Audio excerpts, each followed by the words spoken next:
What's going on, everybody? My name is C4. Welcome back to the channel, and today we're here for a brand new Madden 2025 off-season rebuild. As voted on by you guys, it is time to rebuild the Carolina Panthers. And what you're going to get in today's video is the most accurate rosters you're going to find here on YouTube, the best rebuilds you're going to find here on YouTube, as we take over this Panthers team that is one of the lowest rated teams in the game with accurate rosters. We got Etienne, we got a Tetairoa McMillan, custom face scan, tattoos, ready to go. You know what, right away, how much faith I have in him becoming a franchise wide receiver. Not only is he hopefully going to become franchise wide receiver 1, and if we can get that 1B out of Xavier Legette, the sky could be the limit for this team. We also have a couple young bucks on the defensive side of the ball. Nic Scourton, Princely Umanmielen. We have Ransom, the safety from Ohio State. Plenty of young players that are going to be presented a terrific opportunity to make the most of their rookie campaigns to carve out a role long-term in this rebuild. But between Umanmielen and Trevor Etienne, I need to give full disclosure, I am a Florida Gators fan, and those are the two biggest names my Gators have lost in the transfer portal since this whole NIL transfer portal era has begun. Am I going to hold it against them? I need to be brave. I need to check my pride at the door, and I'm going to say to you guys, maybe. So when we take a look at this team, I keep notes on every single rebuild that I do. Reasons, bunch of reasons. Big reason is one, I like to keep track of the players that I'm drafting, so I don't overuse certain players too many times.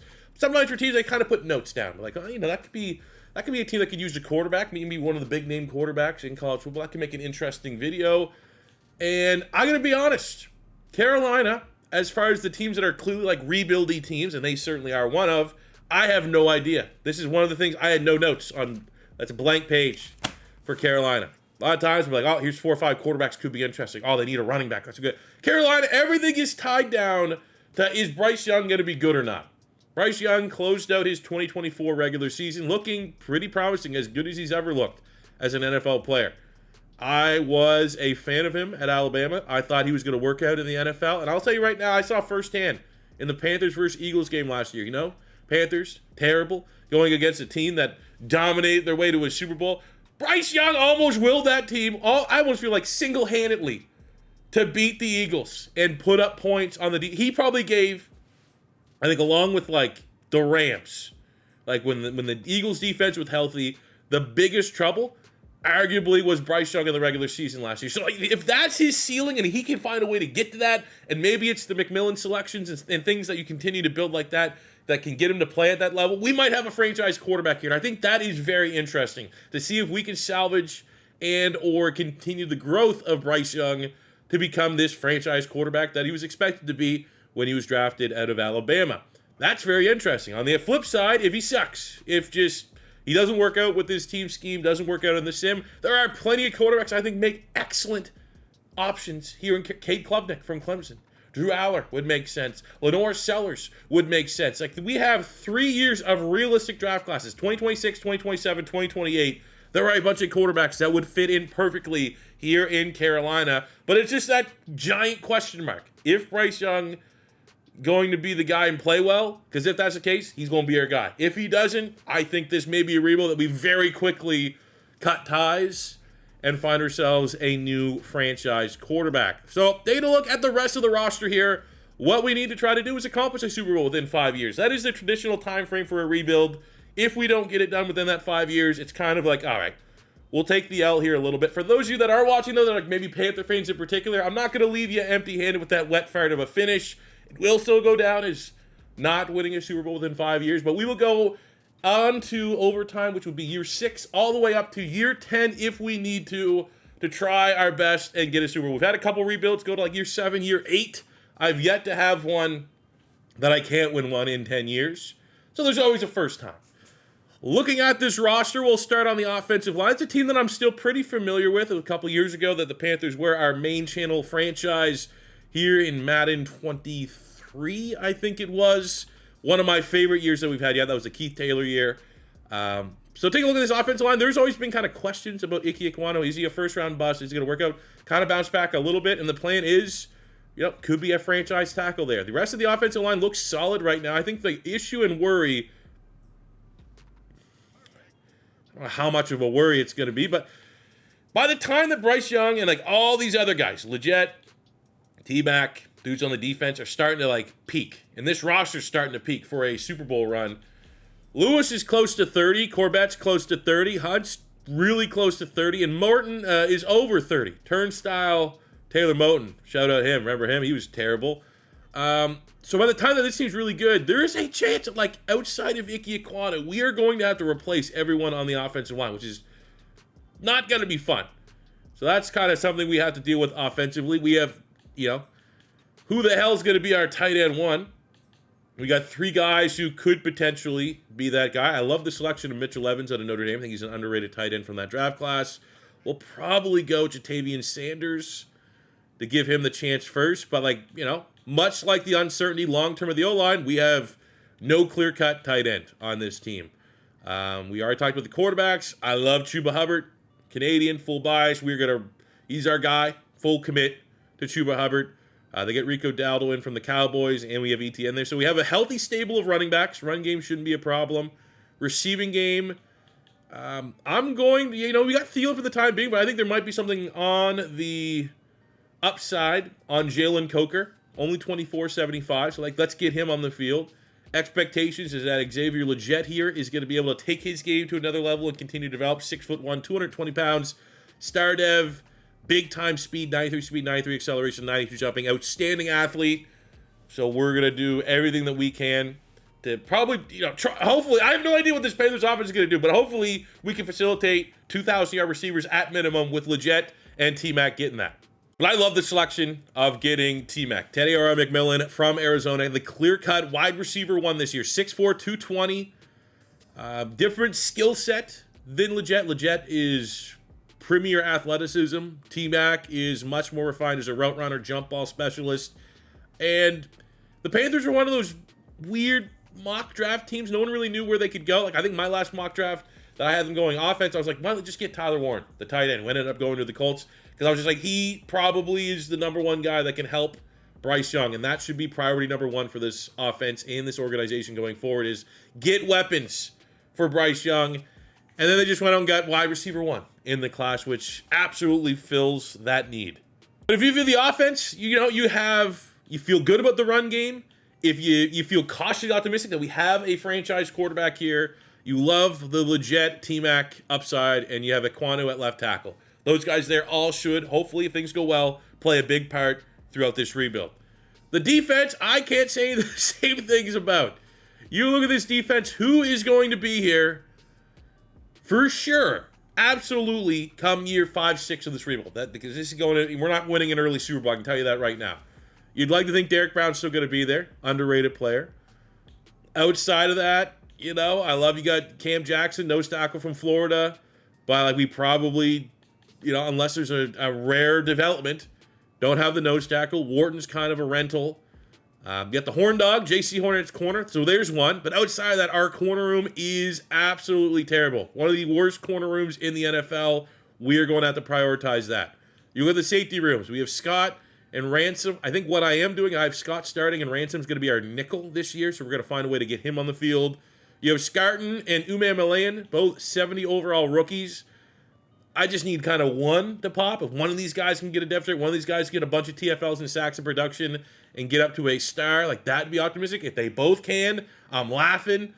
We have Josie Jewell as a veteran. Trevor Wallace is an outstanding athlete. He's been a guy that in previous Panthers rebuilds I've been able to develop very, very nicely as an off-ball linebacker. He's an exceptional athlete.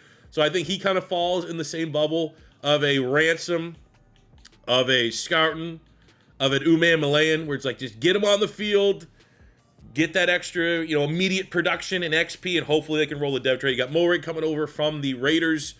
He has some upside as well. But for sure things, I think you got Morig, you got Horn, you got Derek Brown. Everything else on the defense is a question mark for this rebuild, which is, I think, in part to the uncertainty at quarterback Bryce Young that makes Carolina one of the hardest rebuilds in Madden right now. So without further ado, let's get into year one of this rebuild. I think at minimum, let's see if we can get some of our questions answered about whether or not Bryce Young can be our franchise quarterback going forward. Hopefully it is. Mid-season of year number 1 coming out of our bye week. We are 3-4, which is probably in line with like a realistic scenario. But look at this. All of our rankings. This is coming out of our bye too, so things shuffle a little bit. 6th in points, 6th in yards, top 20 in rushing yards. Defense is 15th, top 10 in passing yards allowed, which is bizarre because our secondary is probably the worst secondary we've had for a rebuild so far. You know, kind of good, kind of feel optimistic where we are early with $54 million of cap for a team that's like this bad of a rebuild team. You'd like to see a little bit more, honestly, probably double $54 million bucks. Well, let's look at some contracts we have here. On the low end, I mean, Thielen was brought in to do a job. He's likely to retire anyways this offseason. You got, Hunter Renfrow. That's an interesting story, him coming out of retirement. You have Barno, Pink Slip legend, Rosenboom, Brad Christmason from our main channel franchise. Showed him. I definitely want to keep Jalen Coker. I think this is a guy, especially with like this type of deal, you want to lock in. Like I'll pay him a little bit more. You want to lock into that long term. We have Turnstile, Taylor Moton at tackle, Corbett at center, Rico Dowdle at running back. Now I don't need to go crazy on running back because next season we're gonna have Jonathan Brooks back. Hopefully he doesn't lose his dev trait, but I think Brooks means we can go a little bit cheaper at running back. I mean, we have. What if I do something like this? Even 2 years of a regressing Moton means I don't have to worry about that right tackle. So I think Moton and Jalen Coker will be the 2 guys we look at bringing back. So the end of year number 1, record-wise, not great. Team performance-wise, pretty good. Defense was expected to kind of be crappier. Like, I had a lot of optimism about our offense. And I mean, you look at the paper, if Bryce Young takes a step up and T-Mac and Leggett live up to their draft billing, like that should be an explosive offense. And then you got Chuba Hubbard, who, maybe it's just because he is Canadian, but like, dude, he was like a Heisman, multiple year Heisman top 3, top 5 when he was a running back at Oklahoma State. We got a lot of explosive plays. Look at the ratings. 7th in points, 2nd in passing yards. So record sucks, but team performance and figuring out if Bryce Young, who finishes 2nd in yards, 32 touchdowns, we are using, ladies and gentlemen, as well. Full-on Dave Canales, both offense and defense. Now, not a shock. I've seen Carolina have some pretty good numbers. I knew that this was definitely a rebuild that I knew I could trust the scheme and develop within the scheme and not be like, I got to fire the coach because there's just no way this playbook doesn't work. Carolina does have a decent playbook, and that's outstanding. Like, those are less interceptions than we've thrown in our last couple rebuilds. I was throwing more picks with the Eagles. I was throwing more picks with the Bears. I was throwing more picks with the Saints with Arch Manning. So 9 picks, single-digit picks for Bryce Young is outstanding on 4,700 yards, 32 touchdowns. We had 1,500 yards and 17 touchdowns from Chuba Hubbard, as well as 0 fumbles, 1,200 yards, 6 touchdowns for T-Mac, just under 1,000 for Leggett. So we didn't get the double 1,000-yard receiver, which we wanted, but I think if Bryce Young's throwing for 4,700 yards, I think it's coming.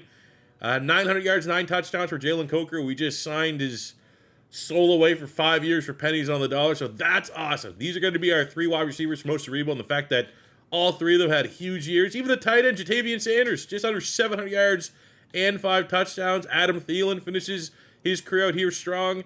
I think the only complaint would be like, you're thinking about peak Carolina offense. So when they had CMC and they had a running back that get 400 or 500 yards, and it would be cool to see if we can get that at Truett. But as long as he's running hard between the tackles the way he is, I'm happy with this being the baseline for this rebuild. Defensively, Morig, Josie Jewell, and Nic Scott go over 100 tackles.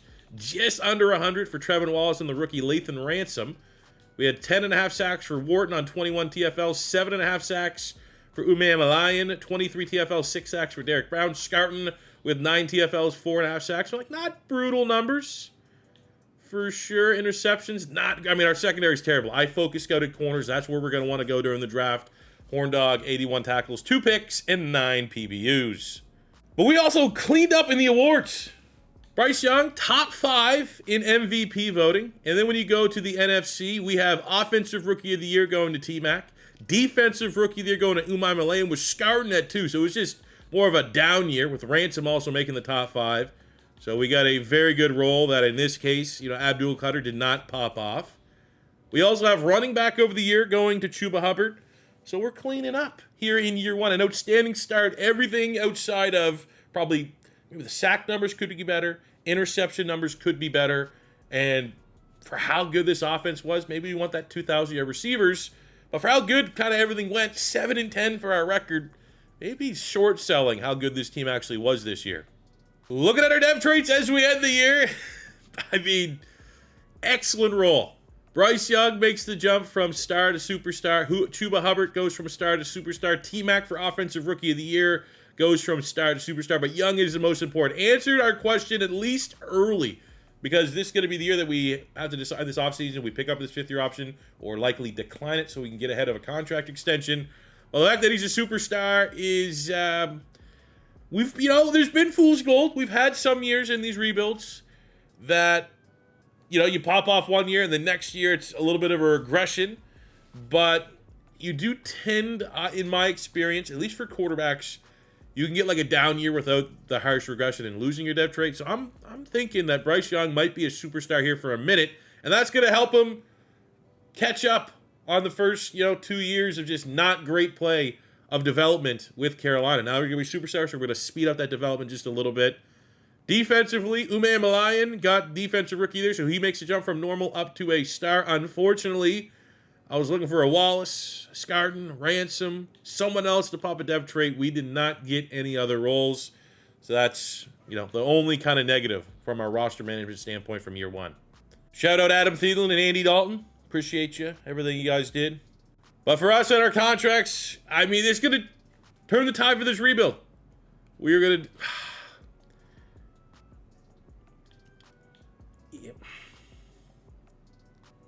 I think this might be a year that it's worth taking up the 5th-year option. Just because, do we really want to, off one season, gamble the rest of this rebuild away on probably, close to a $300 million contract with Bryce Young? Do we really want to do that? Or do we want to make sure he's the guy and then get the I feel like this is one of those situations that the 5th-year option does make sense, because I don't want to fall for the trap of one really good year and then say he's pedestrian below 30 touchdowns for the next 2 years. I'd be super pissed if in year 2 of this rebuild we kind of married ourselves to Bryce Young. So I suppose with that decision, we have a little bit more wiggle room if free agency is nice. We need corner help. And of course, we got Rasul Douglas, fan of the channel. We have Sante Samuel Jr., lost his dev trait. I also focus scouted corners for this year, so we don't have to go in free agency. We're going to be as equipped as any team in the draft to draft a corner. So that's where we're pivoting towards. I mean, it's just this is dog shit, dude. Terrible free. Everyone is super old, is where we're at. Like, not one young, not one guy ended his contract. Rasheed Walker, there you go. You have a tackle. Got Isaiah Likely at tight end. Wan'Dale Robinson at wide receiver. Yeah, no, I think we're good. So we start the draft. We have pick number 9. Looking at the board we do miss out on corner 1 as Malik Muhammad goes 6 to the Green Bay Packers. We lose out on Caleb Downs if we're going straight DB. Ooh, we have Caden Proctor. So like a franchise tackle, which, of course, we just got Taylor Moton. Peter Woods would be pretty awesome. Put him on that D-line. We scouted Caleb Banks, nose tackle, a little bit more of a fit there. We also scouted the corners, the entirety of the corner class. Avion Terrell from Clemson, round 1 talent. We have Domani Jackson, Chandler Rivers, Mansour Delane. If we want to wait, there's no steals, which kind of sucks. Like a couple late guys that could be decent. I think this is a tough spot. I think the fact that we have legit round 1 corners means we probably should go corner. Even he's undersized, 5'11", 180. If you want to see, height, weight, speed, but that's just like one of those ones. You go good corner, Or do you go someone like Peter Woods from Clemson? Like, we have 2 Clemson players. Carolina, South Carolina, right? Is that where that is?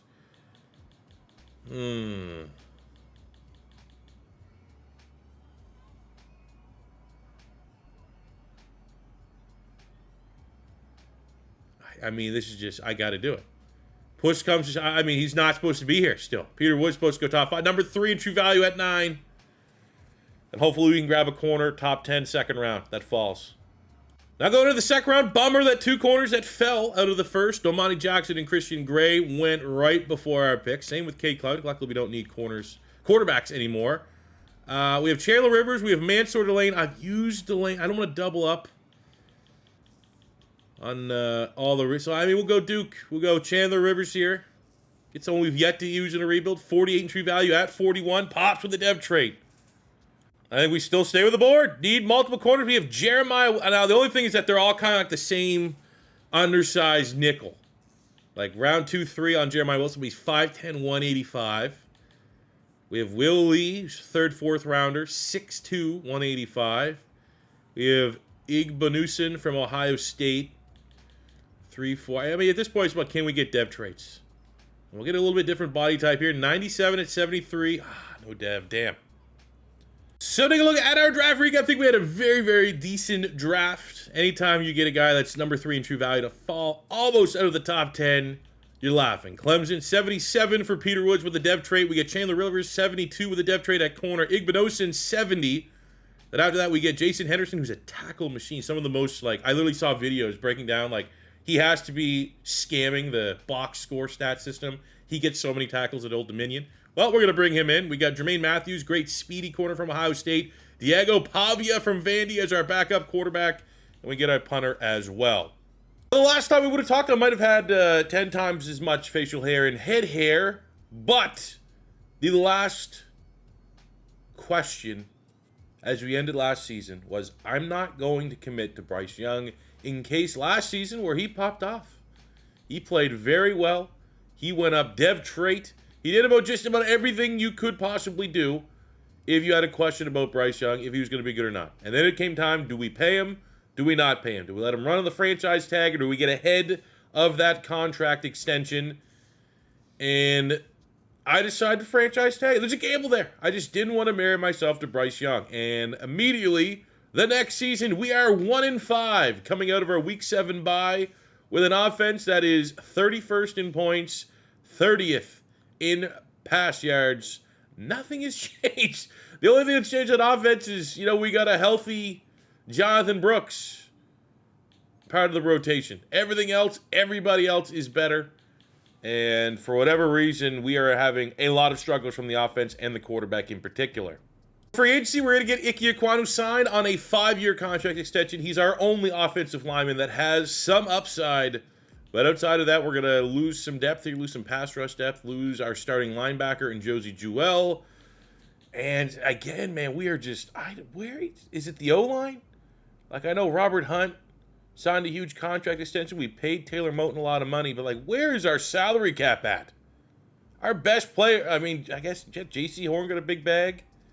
I kind of roasted our quarterback situation. Since the bye week, we are 2-0, and we have a win over the Falcons with a Bryce Young Player of the Week performance.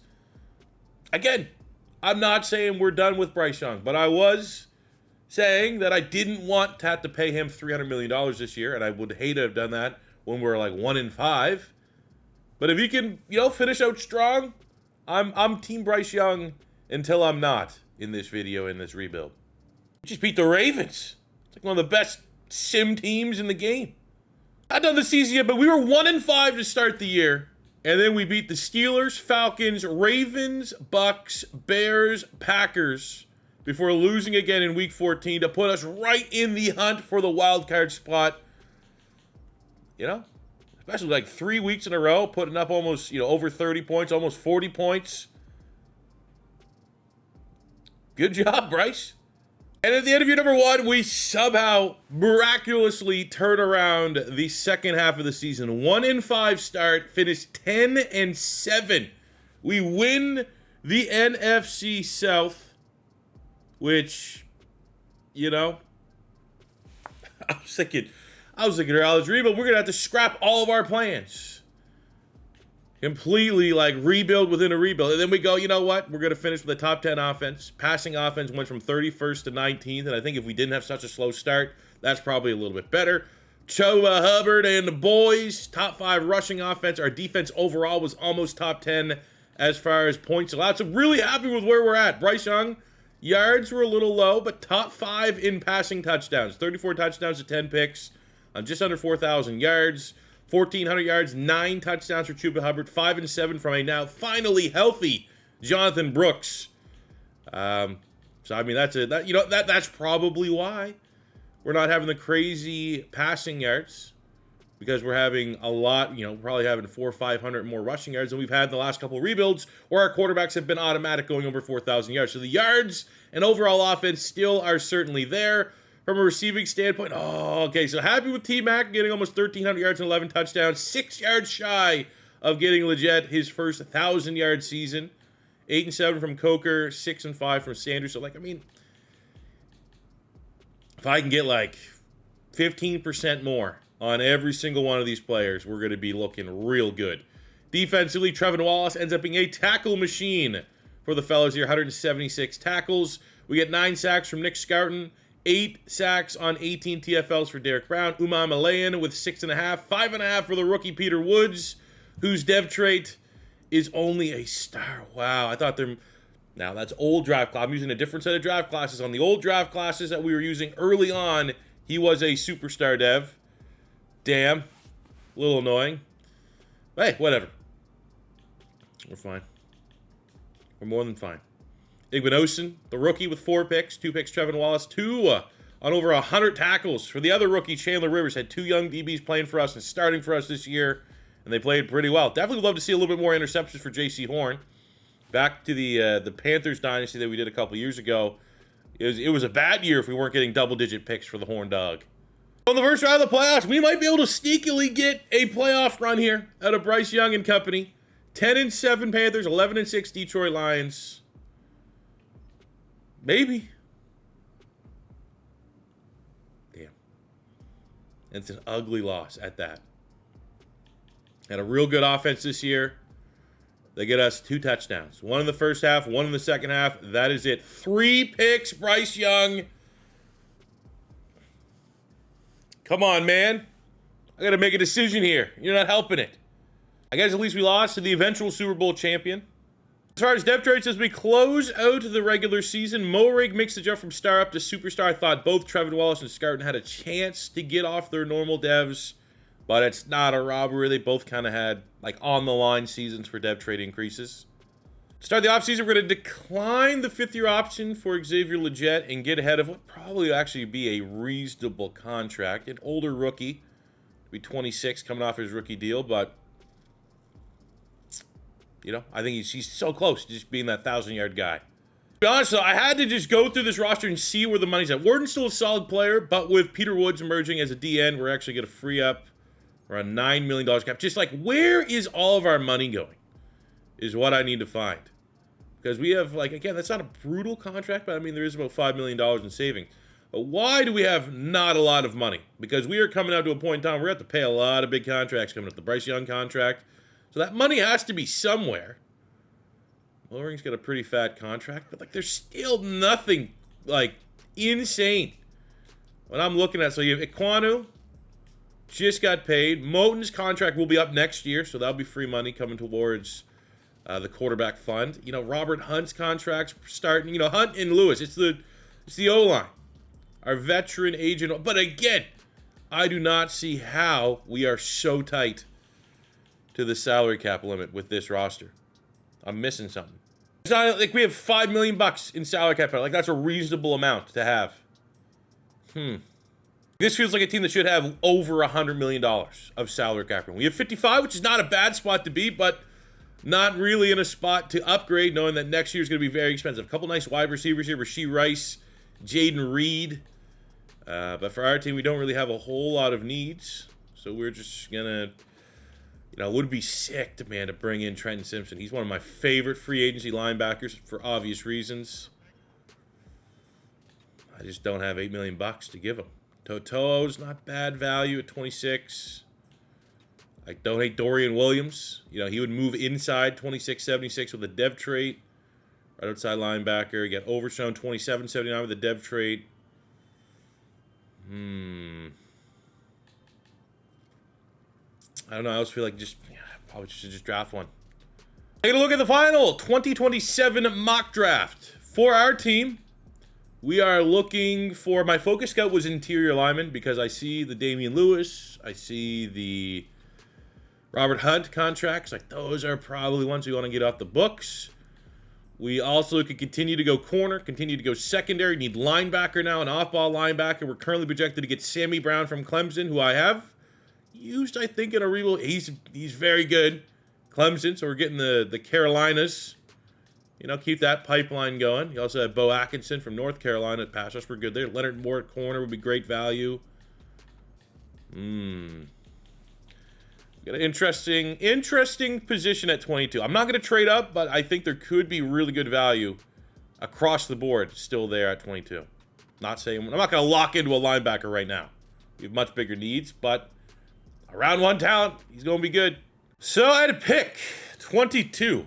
Well, committing to Bryce Young with the quarterbacks that are on the board. DJ Lagway, Nico, Raiola, Baby Mahomes. Arch Manning is still there. We have 2 first-round scouted middle linebackers, which is a need. My focus scout this year was interior lineman. Najee Harris from Florida is good value. Would love him in the second round. I also scouted Emil Wagner at tackle. Just to get an idea of like the board in the second round, because looking at all the contracts, Taylor Moton we're definitely not going to be able to afford him. So I think second round, one of these linemen would be, in an ideal situation, that's where we would be able to go. As far as linebackers, well, we can get the brother of Princely in Prince Will. We're pretty good there. Off-ball linebacker, we got some dudes. Campbell from North Carolina. Again, could be second round. How big of a drop-off is there between going Sammy Brown, who was a 5-star, and Campbell, who's one of the best athletes at linebacker? Got Raylan Wilson. Corner market, it's still pretty good, dude. Ellis Robinson, 5-star from Georgia. Leonard Moore, Notre Dame. What do these guys have for man and zone? C&C, B-press. A little bit better, man coverage here on Robinson. What's the athletic profile? Can I throw him on the other? Because, we have 4.38's not bad. Igbenogson had led the team in picks last year. As our safeties are, man, this is a weird spot to be.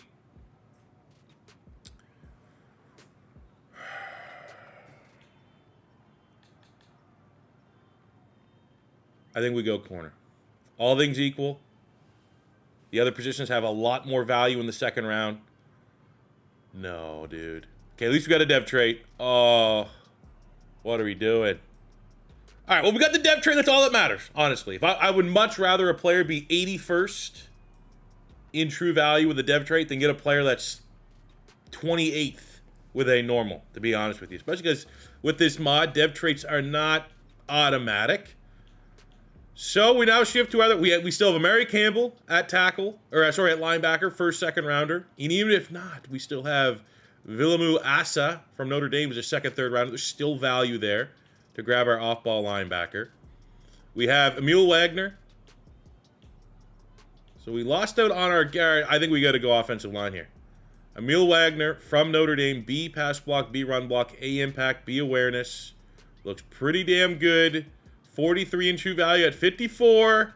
With the dev trait, we have our Taylor Moton successor, which is important not only from a longevity of the upside of this offensive line, but from a salary cap standpoint, because that's probably one of the worst contracts on the team. Dude, I was going pick by pick in the third round. I wanted to marry Campbell, and literally I was like, okay, from a rebuild standpoint, let's trade with the Dolphins at 69. There's probably not going to be an interdivisional trade. Falcons aren't going to want. There's going to be trade tax from the Falcons and Saints. Waited too long. Fuck's sakes. Let's see if we can. I'm going to auto sim here. Can we get the Notre Dame linebacker still? I think he's still there. I don't know if he'll have a dev trait. Not nearly the same athlete, but... Oh, he's gone, actually. Psych. Great.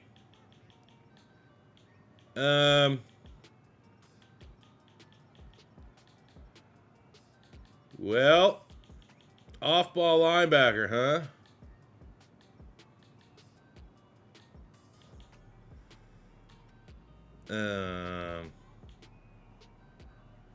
Maybe this. Jalen Sneed, A-zone coverage. Elite speed. Okay. Blind pick. 2-0. Ah, Jesus Christ. I mean, a good athlete. Now, again, I get my draft classes mixed up because I'm on a new set of draft classes. Luke Reynolds, a player I've used before, had a dev trait. We have Ja'Tavion Sanders, who's been great. But if I can get a guy maybe with a little bit higher ceiling, there we go. I think just for whatever reason, man, our salary cap is such a weird spot that guys like Ja'Tavion Sanders, who's been, you know, a 600-700 yard, 6-7 touchdown tight end, which could be really reasonable side. You could also look for like a $30-40 million deal. Someone like Reynolds gives us a little bit of an insurance policy there. Take a look at our draft recap. Ellis Robinson, 70 with a dev trade in 22. Not our best pick, but still pretty decent, all things considered. We get Emil Wagner, 72 with the dev trade in the second round, 67 on Snead, went with the athlete. Kind of a little bit of fool's gold there. But we got Luke Reynolds in the fourth round, back in the hidden dev trait column. 70 overall with a dev trait. We get 68 on Tao Johnson. We got Sadler at tackle, Pale at guard, just kind of building up some depth on the offensive line. But I mean, all in all, 3 hidden dev players. All 3 of them should eventually play for us. Reynolds might be the only one on the outs. We get a really, really reasonable deal on Ja'Tavion Sanders. We'll just have 2 tight ends. But could have been worse. Could have been better. So with Wagner, I am going to get a little bit ahead of his development. I want him starting, so I'm going to trade Taylor Moton away to the Cleveland Browns who needed a right tackle. We're able to get a future, that's in 2 years' time, once we get to the Madden-generated classes, a third-round pick. Cal Smith-Wade at corner, 75, 25 years old, so there's still a lot of upside. Final year of his rookie deal. He's our corner 4. So we looked around, the Chargers desperate for corner help, so I was able to throw in a 5th-round pick to move up and get a 4th-round pick, which is 3rd, 4th round. Those are the money rounds when we get to the Madden-generated classes, so if I can acquire as many and as much draft capital there, the better. All right, we're at the crossroads again. I'm going to almost use this week as an almost deciding factor. We're 1-4. We got to pay Bryce Young. We got to decide if we're going to pay Bryce Young. We're against the winless Saints. Okay, we win. And the good news is our numbers aren't brutal. Bryce Young is first in everything. I was kind of wish I looked at that before I hit record. Because I was going to say, I think this is a perfect time, the perfect year. And I kind of somewhat planned this, but like Lenore Sellers would be so fun. And he is going to get a rebuild at some point. Bryce Underwood's going to probably get a rebuild at some point. Maybe Keelan Russell. But we had to have a Lenore Sellers rebuild. South Carolina. Now, I don't know much about American geography too much. Like, I don't know if it's North Carolina and South Carolina both support the Panthers, or if it's more of a North Carolina thing, or if it's more of a South Carolina thing. But he's relatively homegrown, and he's an absolute freak of nature. Now, on the path that we're going record-wise, we're going to be in the discussion to be able to draft a top quarterback, a Lenore Sellers. I think there's a side of me that says, screw it, do it anyways. Lenore Sellers in this scheme will probably play as good, if not better, than Bryce Young. But there's also a side of me that says, this is a realistic rebuild, at least as realistic as I can make it. And if my quarterback is leading the league in yards and touchdowns, how much are we going to fault the record against him when our defense is in the bottom 5? Contract discussion, $270 million for Bryce Young. We have the salary cap.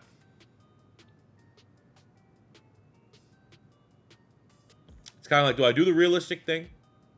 Or do I do...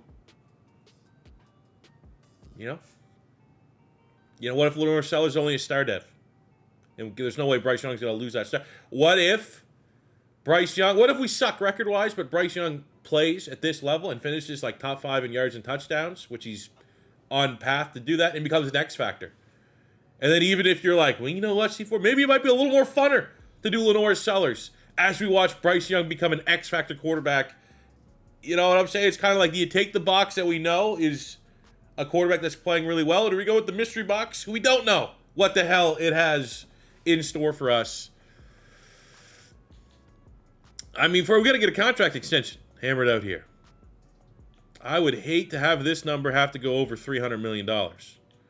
So I think we'll go 32, 25. Probably my starting offer. 5-year, $285 million. We'll do, and promise, Lenore Sellers will be featured at some point.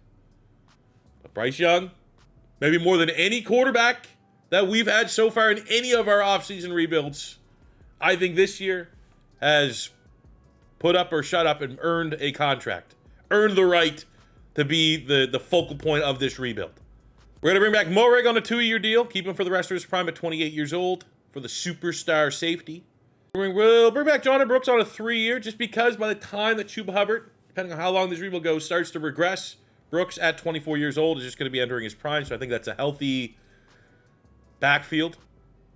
4-year, $25 million deal for Trevin Wallace, elite athlete at linebacker. I think he's just going to continue to get better. Would be really nice, though, to get a dev trait role here to get him off a normal dev. He's got almost 200 tackles last year, so hopefully I'm optimistic.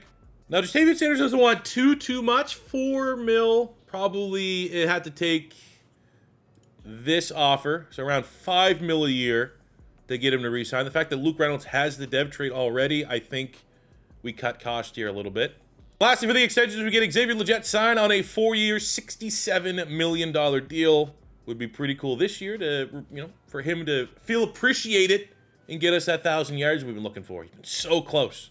So with Ja'Tavion Sanders no longer being in our future plans, but there's still a lot of value. He's 24 years old, 79, normal dev, but in the right circumstance, he could pop a dev trait. So we're going to throw him a 5th round this year and a 6th round next year to get a 3rd round pick from the tight end needy Denver Broncos. All right, buckle up. So at the end of the year, we go 8-9. Defense, terrible. Terrible. Especially for an 85 overall defense. Terrible. But the offense, the whole discussion, is it worth to pay Bryce Young or not? Well, he ends up top 5 in passing yards, has the most passing touchdowns in the NFL. Interception still maybe a little higher than what you'd like to see. 50 sacks for the state of our O-line, a little higher than what you'd like to see. But all in all, that looks like a franchise quarterback, right? Our run game, 1-2 punch, pretty solid. Happy with that. Really happy with receivers. Reynolds didn't really get to start most of the season, so I'm not going to be too critical on his stars. But Coker for a wide receiver 3, you're not going to get much better than that. Xavier Legette finally gets his 1,000-yard season, just under 1,200 yards and 8 touchdowns. And T-Mac was incredible. 107 catches, 1,500 yards, 14 touchdowns, everything he needed to be for the hype player that he was coming out of Arizona. Defensively, Wallace continues to be a tackle machine. 8.5 sacks, Umanmielen, 8 from Derek Brown, 4.5 for Peter Woods, but he does have 19 TFLs, which is outstanding. But outside of defensive concerns, as our team is, 4 picks by Ransom, he's been an underrated player for us. Maybe we need to consider changes on the defensive side of the ball, but offensively, on an 8-9 team, Bryce Young wins the MVP. Now, weak year, down year, not a great MVP crop, probably.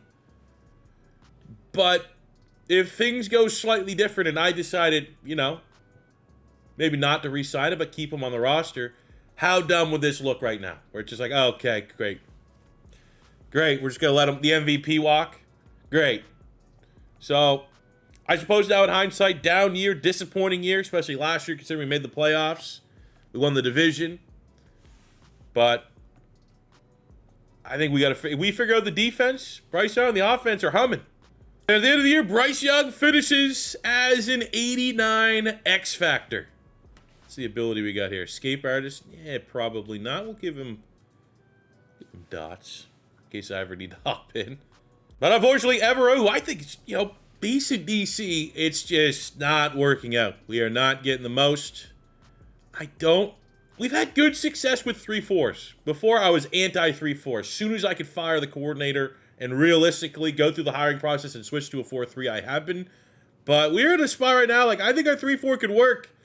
We got Bill Belichick looking to want to... Oh, we might have to do that.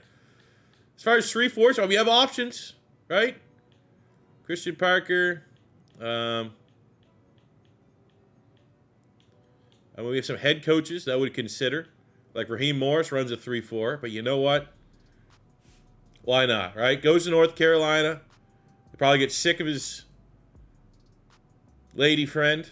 Says, you know what? I'm going to go back to the league. So I'm going to go back the way it started. I'm going to be a DC. Bill Belichick's going to get these boys right. As far as depth traits are concerned, we got the X factor for Bryce Young. T-Mac goes up to an X factor, which I think we all kind of hope was inevitable at some point for the poster child, the thumbnail of the video.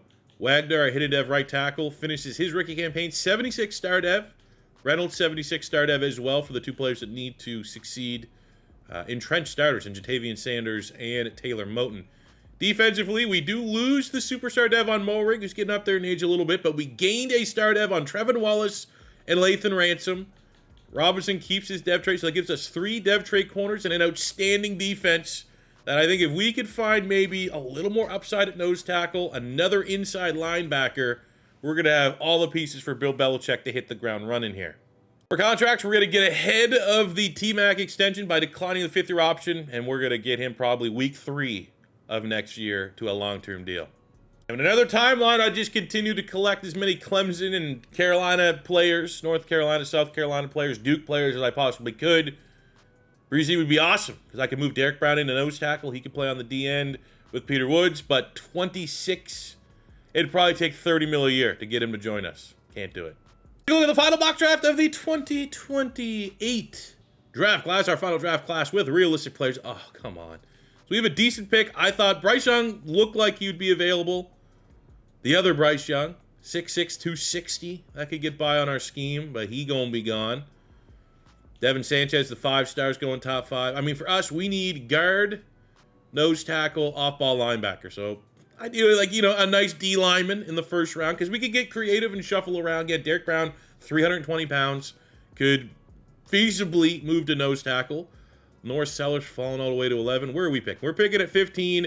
We have Malik Autry, who is the only, like, premier nose tackle in this class out of Auburn, who I did focus scout, 6'6", 330, round 1 talent. That's probably where we got to go. Amari Adams, we want to continue just to hoard Clemson players. Also scouted Michael Carroll. That'd be one to watch. He'd be a guy, like, if he falls out of the first round, a round 1 talent at guard, I think I would have to probably get pretty creative to move up to get him. But really happy with Blockton, or Autry, sorry, if he's top available. All right, here's where I'm a little terrified because Devin Sanchez went first overall. So the mock draft is not following through.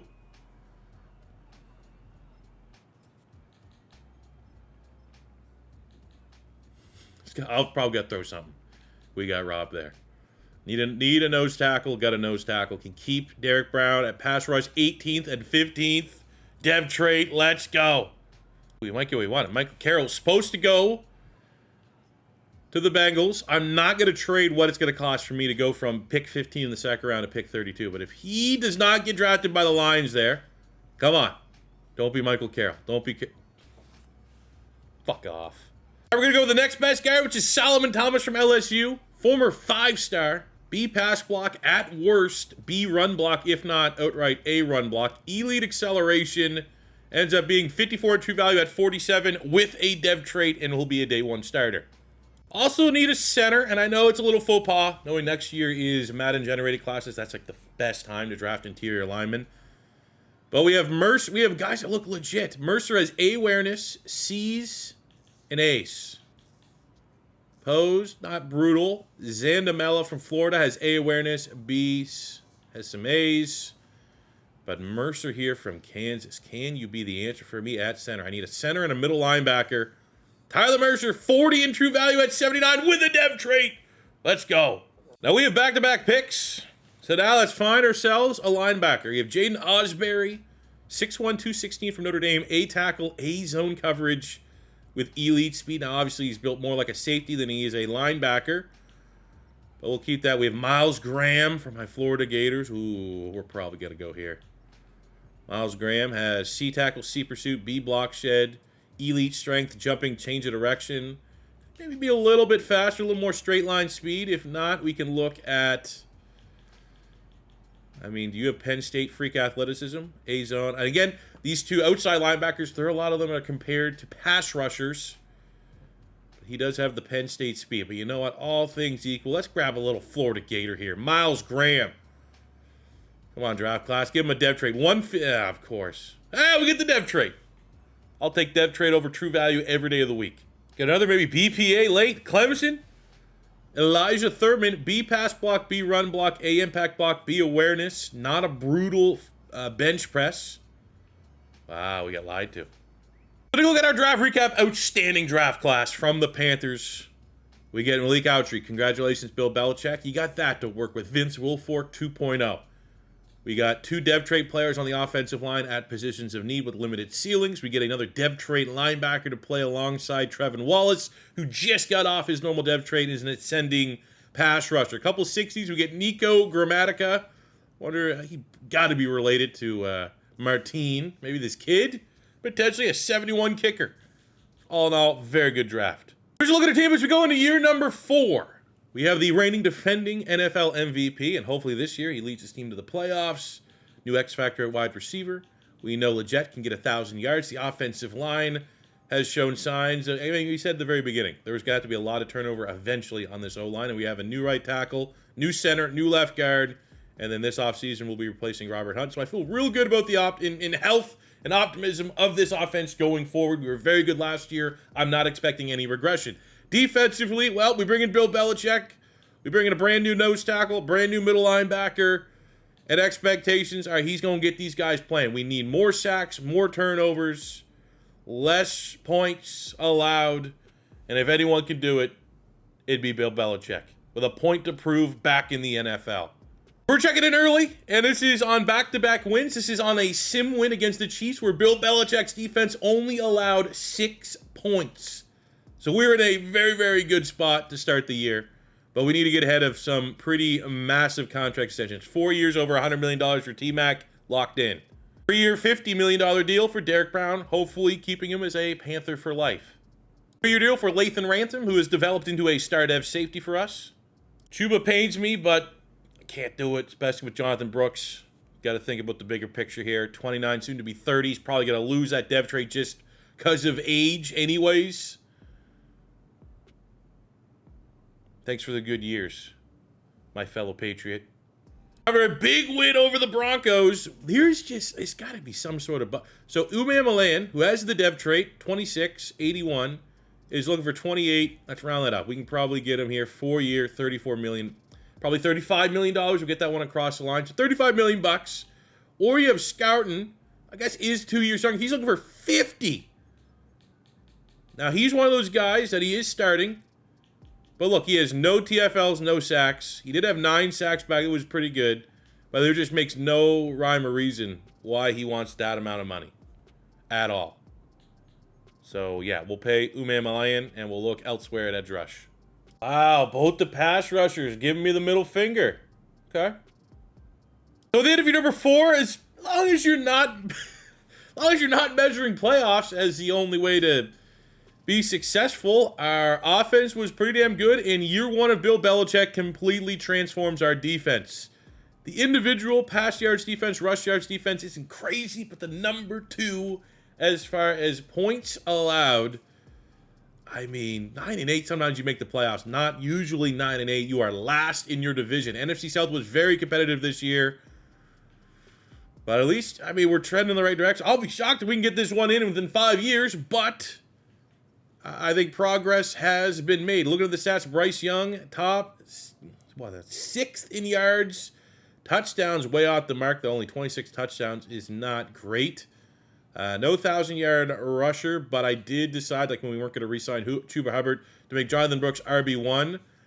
And, if he was RB1 the whole season, he would have had his 1,000. receiving our 2,000-yard receivers. So that's awesome. Jalen Coker was solid, almost 700 yards from Reynolds. Solid defensively. Morig had a huge year. We had 12.5 sacks, Derek Brown, 10.5 from Peter Woods, 5.5 for Umanmielen, who wants $50 million, and 1 sack from Scourton, who wants $50 million. Is that a $100 million pass rush? 6.5 sacks and 10 TFLs? Absolutely not. Miles Graham, the rookie, 132 tackles, was sick. Autry at nose tackle with 13 TFLs, 5 sacks is awesome. But we are going to be, unfortunately, going into this offseason looking for 2 new pass rushers. On the pick front, Chandler Rivers leads the team with 4 picks. Yeah, a little bit better, but I mean, still sacks and picks aren't exactly where we want them to be. Even down here, under 30 touchdowns, Bryce Young is in discussion for MVP. No matter what way you cut it, it feels like a better year, but with no playoffs to show for it, frustrating. Mercer and Thomas, our 2 hidden dev linemen, are just star dev. We're going to go into this offseason looking to replace Robert Hunt at right guard, and then we'll have our O-line set and forget. Brooks is already in the process of taking over from the Canadian icon Chuba Hubbard as our RB1. Defensively, Wallace makes the jump. Let's go. From star to superstar. That's what we want to see. Autry just a start. I thought there might have been a chance there for superstar. But I love the front 3. We find 2 new edge rushers, which a lot easier said than done. And, I mean, we're in a great spot. As always, we're going to get ahead of the big-time contract extension for Peter Woods. We're in a great spot with our salary cap, so we absolutely are going to be able to endure that $100 million plus contract. The same can't be said for Umanmielen and Scourton. I mean, I would love to. Just the production sucked.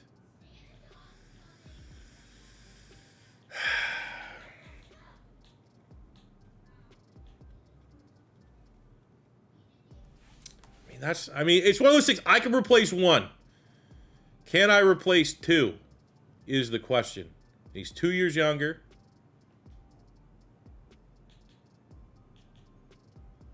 There's no dev trait, but I mean dev trait, schmev trait, as they would say. But he's more money.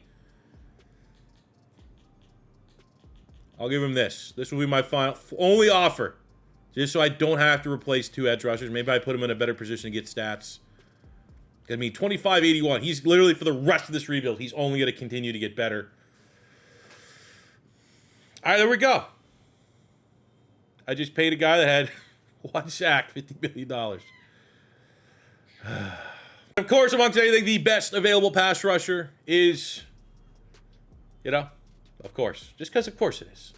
Pressure is down on him for us to find a pass rusher. I could say from just initial scanning, we got 5 guys right here that could all be, but end of the day, I'm not seeing the guy that's like the for sure. Morris Franklin, maybe, because that could be double B, like at least B in both categories, not pure, specialist. And there's no generational guy, because generational guy will obviously have like double A's there, or they'll have elites in every category. I'd say this is not an overly athletic class. Hayden Abraham has the A finesse move, A pursuit, so we'll check him out. And then what do we got here? 2 first rounders. Dylan. We got B, A, Well, we have Heath Alexander. Let's see if we can find at least 1 pass rusher. B, C, B, B. He's going, Gaddis is going in the 2nd round. The A. I guess that stands out enough. And he's the most affordable. Hopefully one of those 2, let's see right now live. One of those 3, sorry, can be the answer. Because we need a pass rusher. We need to get big old Bill Belichick a pass rusher. So we have Franklin, 1st, 2nd round talent. Combine is good. Decent. Don't love seeing the decent. We have a legit round runner, but Abraham's also projected to go closer to top 10 than not. But we didn't make the playoffs. And, of course, the Combine, not great, not bad. Or we have, way down here, the value pick of Gaddis, who's a legit 1st rounder. Might be able to get him in the 2nd round. Is he going in any of the mock drafts? Mr. Gaddis? Okay, so we had to grab him in the 1st. Okay. On pick 17, we are going to go with maybe the value that we found. I'd love in a perfect scenario to be able to, we need a guard to replace Robert Hunt, then he'll double up, but you can find those guards a little bit later. Gaddis, A power, A tackle, round 1 talent. Didn't attend the combine, beast. 40-yard dash, 3-cone, 20-yard. All those things are ticking a lot of boxes. And it's being number 12 in true value. There you go. All right, in the second round, we need a guard. Let's see if we can blind pick a guard here. We have Luke Donnell from Florida. We can double up on Gators. He has A pass block, but we have no way of knowing if he's actually that good. Does he have a good bench press? If he has a good bench press, at least we can, and it's not really that good. So let's look elsewhere at right guard. Ooh, there we go. We got A pass block on Jay Washington, A pass block on Kyle. As well as, well, there's our guy right there. I guarantee Madison Kyle. That's a boy name, sure. Yep. So with us letting Chuba Hubbard walk, our next and kind of final need for this draft is a backup running back because our RB2 does get some touches. And we found, I think, one of them guys. A, ball carrier vision. B, break tackle. B, carry. Elite strength. 4.47 on the 40. I'd be shocked. Oh, okay, maybe not as good as I thought. I thought he was going to be probably a first-round pick. Not brutal value. Let's look at our draft recap. End up just crushing it. We eventually got a Sellers as well on the roster. But we get Daniel Shepard here out of LSU late. Good playmaker. We get a dev trait tight end in Proctor, 72 dev trait. Just adding a little bit more depth there as well. A little bit bigger, too. Can block 270. Right at running back, 71. I thought that was going to be, 73, 74. But 71, ain't mad at that one bit. And the two big hits. Kyle, day one starter. At guard, Gaddis. We're going to move him. He is going to be our right outside linebacker. 75. Probably will take a little bit of a rating hit. I hope not worse than like a 73.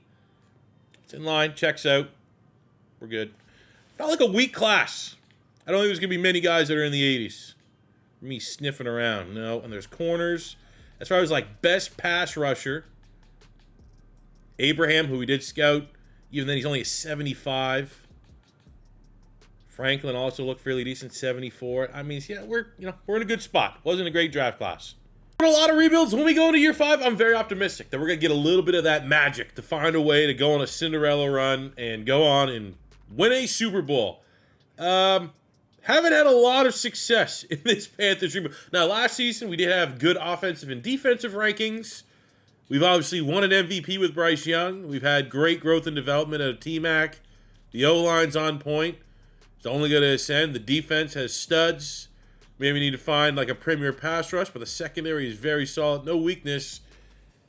But I don't know. I'd be very, very surprised if come the end of year 5, which is the traditional ending point for most rebuilds, if we'll be good enough to go on a Super Bowl run. But that's, it's a wet fart, but we're not going to leave you empty-handed. We will go to extra years of this rebuild, up to 10 if need be. But it's always great to try to get that Super Bowl title here in year 5. I don't know, though. Hey, let's see what Bryce Young and Bill Belichick can do. So we're at midseason, and we suck. Last year, we were the number 1 defense in the NFL.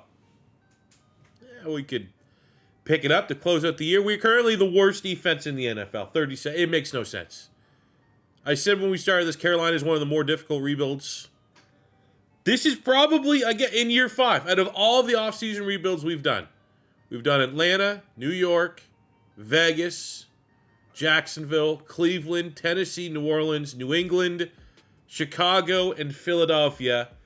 This is the biggest question. I don't know what the hell's going on rebuild yet with Carolina. So congrats on that, Panthers. I have no idea what's wrong with you. Now, the only thing that's good is a lot of times in year 5, like our team is very expensive and like we're not a great salary cap spot because we're trying to win. We're that close. You could make the argument that a team that has almost $200 million, well, I mean, almost 200, that's a big gap, but over $150 million of salary cap, that roster is going to be undermanned. That is a very cheap roster. And if that's the case, sure. We got the Horn Dog. I'd like to get him here on a 2-year deal. Bump that up a little bit. He's having a good year. He's got Defensive Player of the Week. We got Chandler Rivers, who's also been awesome. Drafted him out of Duke. And then we got Peter Woods. Big-time D lineman, 182. I could probably get him 185. And we will. We finished the year with a 5-12 record where nothing is good. Our defense was so bad that it sent Bill Belichick into retirement, which, hey, I'm optimistic now because now we can, you know, get another swing here at defense. Trying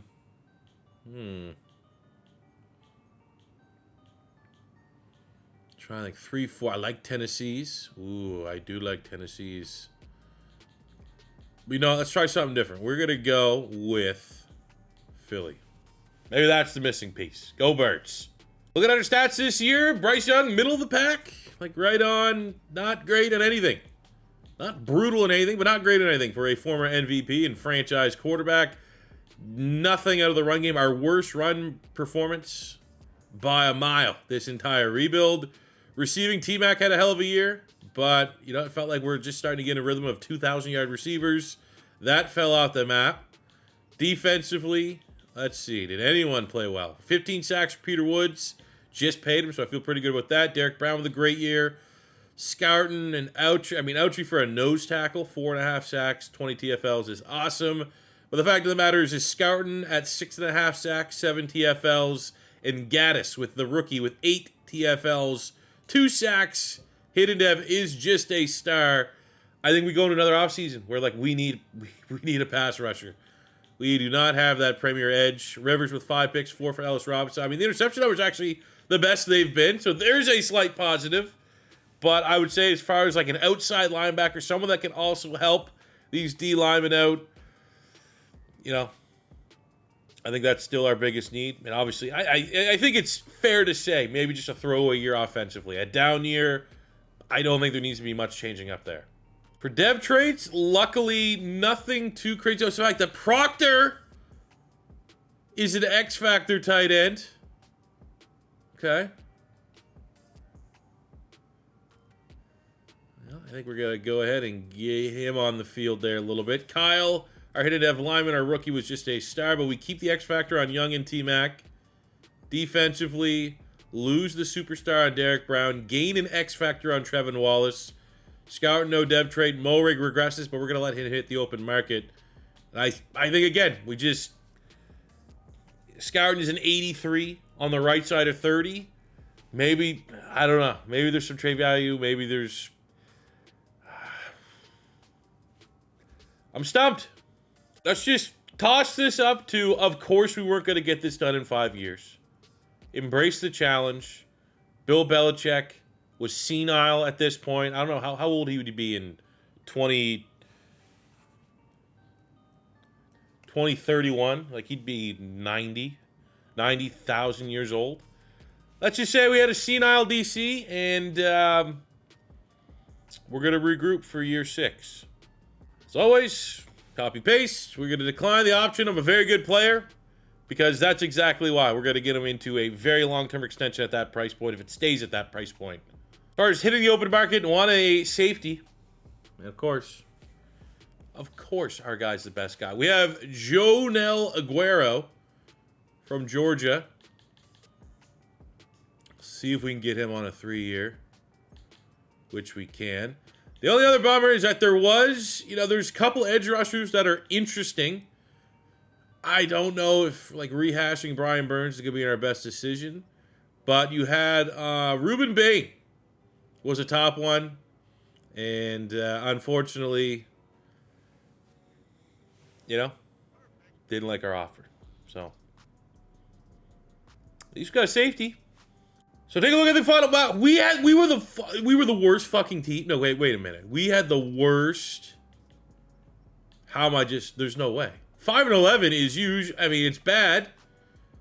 It's usually not worst in the league bad.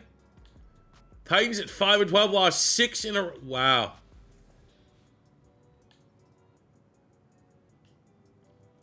Okay. Well, we have a pick a litter. This might be the first time that I've ever done a rebuild with a team. Like, what's our rating? Our rating's not like crazy. 8K. 87 overall, which I've won Super Bowls. I've finished out rebuilds 5 years with teams that are 87 overall. I have never in year 5 with a team with an MVP quarterback and no glaring weakness had the first overall fucking pick. Max Westbrook is probably going to be our guy. 3 A's, D zone coverage, 6'6", 254. We got A pursuit, A power move, A hit power, B play rec, A awareness, A block shed, C finesse move, A tackle. Combine, elite strength, elite speed, great acceleration. I mean, that 4.51 at his pro day. 4.51 at 6'6", 255. Who wants to trade for Nic Scourton? All right, so we start the draft. Our biggest need to pick one. We need pass rusher. Looking at our contracts, Jonathan Brooks and Jalen Coker are like the next two are like wide receiver 3. I don't think we are nearly at the luxury point of having an expensive running back on the roster, and Brooks has not been anything too special. So those are probably the two positions. Safety as well. Lathan Ransom is pretty much at his ceiling, but we're going to start things off here. Max Westbrook. We're going to make this pick. Number 1 at 1. Generational. Don't know about that. Like vibes would be like he's going to be like probably like 76, 77, somewhere in that range. It will also come down to what the dev trade is. But with this selection, we now need to find a trade partner for Nic Scourton who still should, carry some pretty good value. But we haven't had any sacks out of any of our edge rushers, have failed to find a true Brian Burns successor. Hopefully Max Westbrook is him. Look at the wide receivers. We have Trey Stamper, who looks like the best available player, has the best combine numbers that we're looking for. First in the 40-yard dash, first in the 3-cone, second in the 20-yard shuttle. All those things tend to trump key ratings. Now, do I want to use really the first pick of the second round to go after what is going to be a wide receiver 4 to ascend to a wide receiver 3? I mean, when it's BPA like this, 28th in true value at 33, you gotta like it. We do get the dev trait, and he's a great athlete. And we're getting robbed here for Scourton. There's need a pass rusher, 83, 27 years old. Still had to give up a 5th and 7th this year on top of Scourton to just get back into the 3rd round. So, not great value, non-existent value. Now we're into the 3rd round.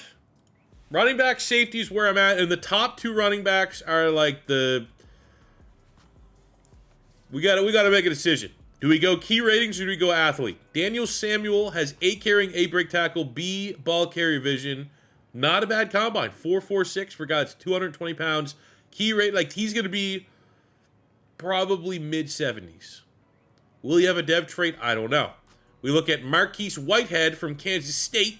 Shout out Darren Sproles, who has B break tackle and elite in acceleration, change of direction, jumping. Speed's nothing crazy, but 4.4, almost 4.3 speed is good. The 3-cone and 20-yard shuttle are very impressive. Do we go athlete? Or do we go letter grade? This is, running back's a very tough position. I think Samuel will probably have the higher floor. Whitehead will probably have the higher ceiling.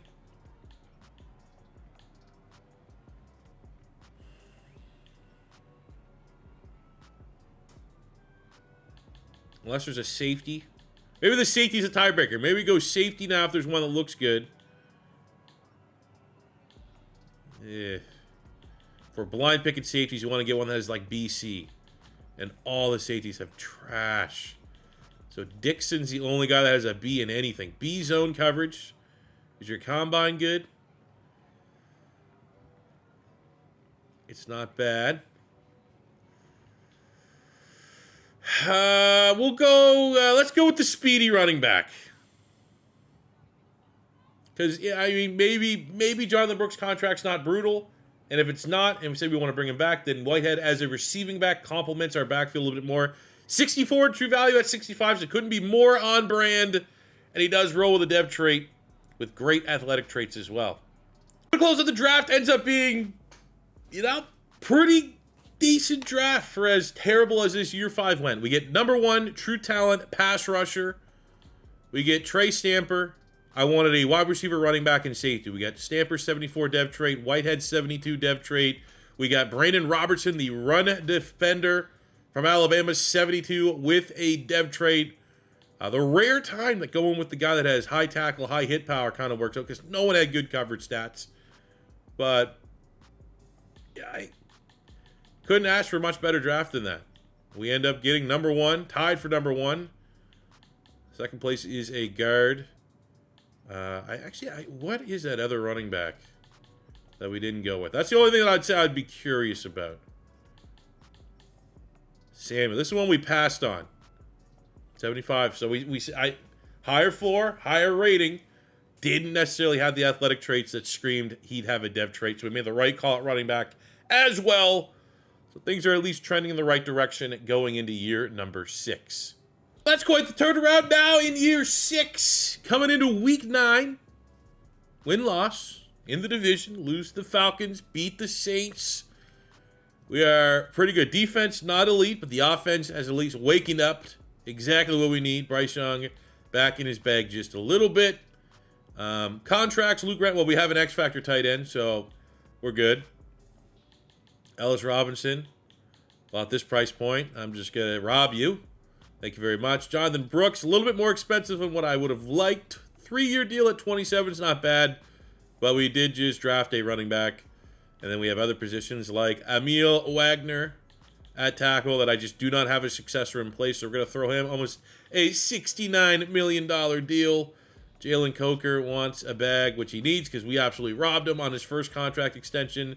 And those are the two positions that we've really, struck gold on in the draft. We have a hidden dev rookie wide receiver. We have a hidden dev rookie running back. We found a hidden dev that ended up being an X-Factor tight end in day 3 of the draft last year.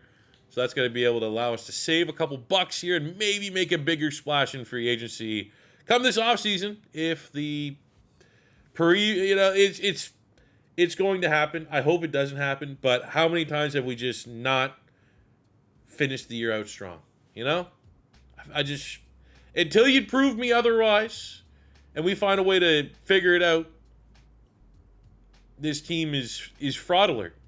At the end of year number 6, we go 10-7 for our 89 overall team. We get a very tough matchup in the wild card round against the 90 overall Detroit Lions, but at least we are back in the playoffs with a sense of what we've seen. Year 2 we went 10-7, won the division. Year 4 we only made the playoffs once. This is the second time in 6 years we've made the playoffs. But we're in line with the last year that we had a pretty good year. Bryce Young just hovering around a top 10 quarterback. Went back to that pivotal time. Bryce Young has played good when it was time for us to move on from him. And then, would we be in this spot if we just said screw it and got Cade Klubnik, Clemson? Would we have said this if year 3 said screw it and got Lenore Sellers, South Carolina? At the end of the day, Bryce Young is playing fine. And for a former NFL MVP, that's a 93-95 boosted X-Factor with an X-Factor wide receiver, an X-Factor tight end, Legett's in the 90s. Offensive line has no weakness. Is 4,100 yards, 26 touchdowns, 11 picks acceptable? No. Brooks, and we got Whitehead. The cool news about Whitehead, superstar dev. So that's kind of sick. There's more. T-Mac, 1,200 yards, 8 touchdowns, just under 1,000 for the tight end Proctor. That's actually a hell of a year. Coker was solid. Just Lechette, dude. Another guy that's just been he's been a passenger. I don't want to say it's pedestrian because he's had 1,000 yards. But he's just been a passenger. Now he's 29 years old. Probably going to start regressing. And never really lived up to the hype of a first-round pick. Defensively, Trevor Wallace was sick. Got 9.5 sacks from my nose tackle because, of course, 9 sacks on 18 TFLs for Peter Woods. Derek Brown just didn't do nothing. And we have the rookie Westbrook, 45 tackles, 4 TFLs, 4 sacks. Good news is he's also a superstar dev. The bad news is that is a terrible season and maybe at risk of losing that superstar dev. Ellis Robinson with 5 picks was pretty good. Our only free agency signing, Aguero, with 129 tackles, 3 picks, is also very sick. But man, oh man. Can't get the pass rush going. Can't get the quarterback going. It's also telling you that since Bryce Young won MVP, this is now 4 of 6 seasons I don't have a single award winner. That never happens. We always have some players at least playing good. Let's see what we can do. Detroit. Can we get our first playoff win of the... And we do! Let's go. Maybe that's the moment. Maybe that's the... Finally ripping the Band-Aid off. It took us 6 freaking years. We finally have our first playoff victory over a pretty damn good team. Luckily, we're in a situation now. I mean, we're so deep with the rebuild. There's quarterbacks never heard of. But Bryce Young, in his playoff debut, 300 yards. At least playoff win debut. 300 yards, touchdown, and a pick. Run game, terrible. T-Mac went off. Defensively, Peter Woods, 3. TFL's 2 sacks. Derek Brown with a sack. Aguerno and Robinson, the 2 Georgia Bulldogs with turnovers. And off that win, we now are in the divisional round against a bitter divisional rival, Atlanta Falcons, who went 15-2 in the regular season, one of the best teams in the NFL. They are the 1 seed. You could probably make the argument they're the 1 seed of the NFL overall, not just the NFC. The number 1 offense, a top 10 defense. They somehow sucked 1 year to get Dylan Stewart. And then you pair that with everything else we got going on. I mean, we have to shock them. But as much as I think they have star power, our team's better in every single category. So if the team ratings are something you go off by, well, they're not. We should have won. And we're going to year 7. And this is, without a shadow of a doubt, the hardest rebuild we've had so far. I think we've gone to year 7 one other time. But I don't even feel optimistic about year 7. Oh, just look through my notes. Couple year 6s, never had to go to year 7. Congrats, Carolina. Thanks for the challenge. Year 2, we made the playoffs, lost to the eventual Super Bowl champion. Year 6, we make the playoffs, lose to the eventual Super Bowl champion. And this is another video where Shamar Turner, who was a god in our Chicago Bears offseason rebuild, leaves Chicago, goes to Atlanta, and is still... He's like a 70 normal. And he just develops into like Aaron Donald 2.0. Good for him. Thought for sure Bryce Young was going to lose that dev trade. Messi going 30. But no regression yet. So there's a win within itself. No regression there to Bryce Young. Regression on Xavier Legette. Stamper's got the step up wide receiver to let Coker hit free agency. Whitehead keeps his superstar. Offensive line across the board is in an outstanding spot. Proctor at X Factor. So, I love our offense. Defense going into next year. That front 7 is as good as any front 7 in the NFL. Westbrook, another scenario where he could have lost his dev trait. Luckily, it's only a morale hit. Our safety room, we're moving on from Ransom. Well, Ransom's still going to be there. But Robertson, the 4th-round pick, is succeeding. And they're both tied the same rating. Aguero was awesome. That was very, very smart decision. Good hit in free agency for a low-contract, low-risk player. A little bit of regression out of the Horn Dog as well, but still no concerns whatsoever. That is, we're going into this draft. Don't need much. You know what we do. Like Outry, been awesome. Been honestly one of the best players of this rebuild. You're staying. I'm going to get you the bag next year. Very interesting to see the names that are available here. Quinnen Williams, interesting. Never gone this far in a rebuild. If it probably won't surprise you to hear the fact that there's just not much going on. Not a crazy. I mean, at least there's some names. Maybe I won't be overly critical. It's not a brutal free agent class by any means, but I don't need anything. Now, good role for our draft class potentially. The 2 players that are regressing that have been for a minute, Legette and the Horn Dog, J.C. Horn. We are projected to be picking. At 26, I scouted Walter Edison at corner, who ended up being a first-rounder. It's, again, do I really need to elaborate? A deep route running and very fast. He was the fastest first-round bubble, first to second-round projected corner.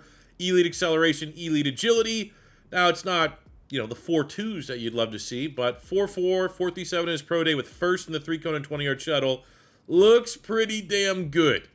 And I would like to say that, Legette's been probably the most disappointing player for us. We also got 2 corners in the second round who are pretty much identical. Watkins, 6'3" with AB. And then we had Nix at 6'4" to Utah with BB.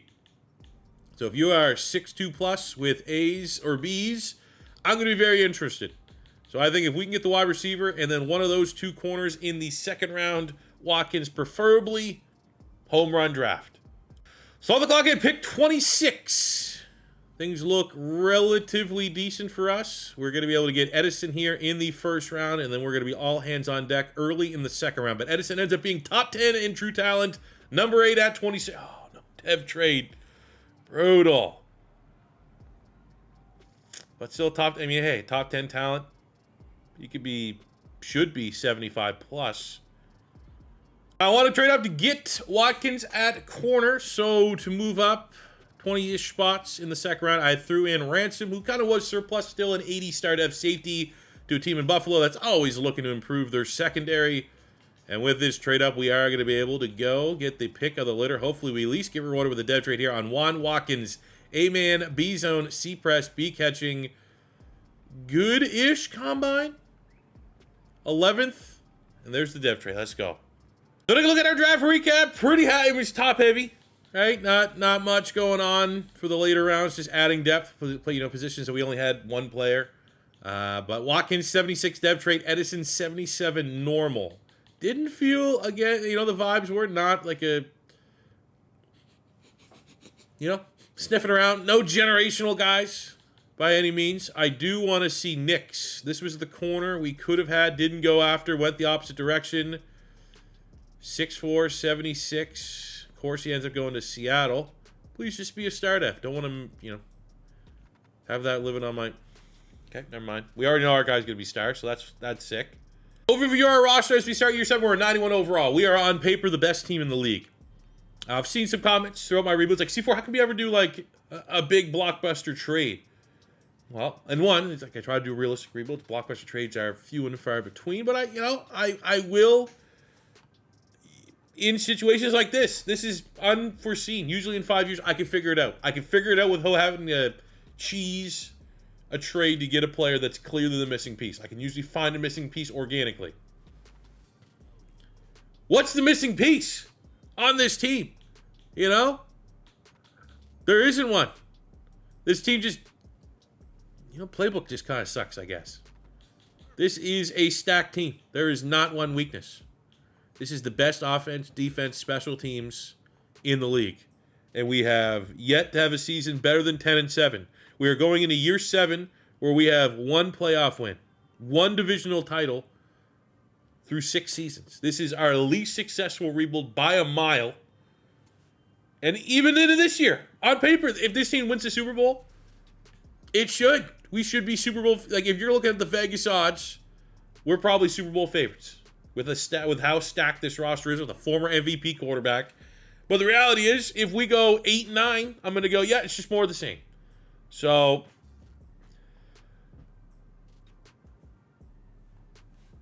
I don't know. So we'll get decent out of our bye week here in year 7. 4-2, 91s across the board. Offensively, 6th in points. However, we have the 31st passing offense. But we'll look at 6th in points. We are just coming off our bye week as well. So the bye week tanks your stats bye week. So it's definitely not that bad. It's not that great, no matter what way you break it down. Contracts, we have Malik Outry, who I really like, and we definitely want to keep in this building. We have Trevin Wallace, who's developed into an exceptional player for us. Off-ball linebacker, tackle machine every single year. X Factor, not saying he's Luke Kuechly territory, but very, very good.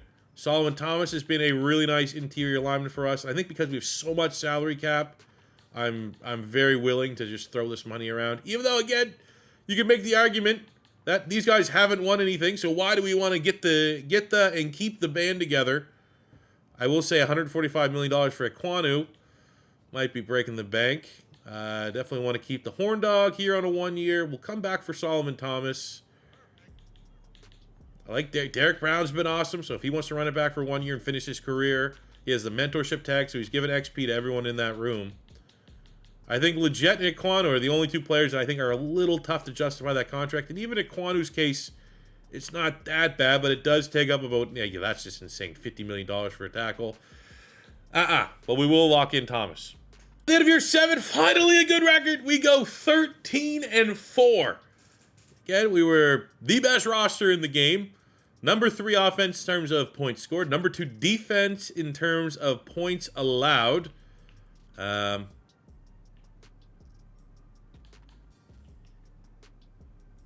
the NFC South, second divisional title in 7 years. Bryce Young was good.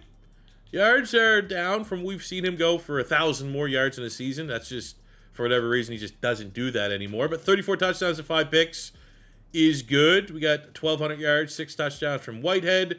T-Mac under, I think no one got over 1,000. Not a brutal season from T-Mac, just under 1,000 with 12 touchdowns.